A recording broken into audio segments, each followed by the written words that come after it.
নমস্কার বন্ধুরা, আজকে চলে এলাম আবার একটি রান্নার ব্লগ নিয়ে অনেক দিন পরে। আজকে দুপুরে আমার মায়ের ঘরে যে রান্নাগুলি হয়েছে, মায়ের নিজের হাতের রান্না আমরা খাবো, সেই রান্নাগুলি আপনাদের সাথে শেয়ার করছি। আর এই যে মা তাকা, আমার মা ভাত খাচ্ছে। আর মায়ের হাতের অপূর্ব রান্নাগুলি আপনাদের সাথে শেয়ার করলাম। এখানে আছে গোল গোল করে উচ্ছে আলু ভাজা, যেটা গরমে দারুণ লাগে।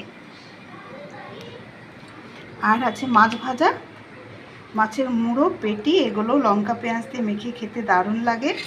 সাথে আছে জিরে দিয়ে একটু মোটা মোটা করে কেটে আলু ভাজা। তো এখানে আছে 3 রকমের ভাজা। আর গরমের অতি উপাদেয় সুস্বাদু একটি স্বাস্থ্যকর রান্না, কাঁচকলা, আলু, পেঁপে, বেগুন, সজনে ডাঁটা দিয়ে একদম পাতলা 5 ফোড়ন তেজপাতা দিয়ে শুধু জিরে গুঁড়ো দিয়ে একটা ঝোল। আর আজকের কিন্তু রান্নার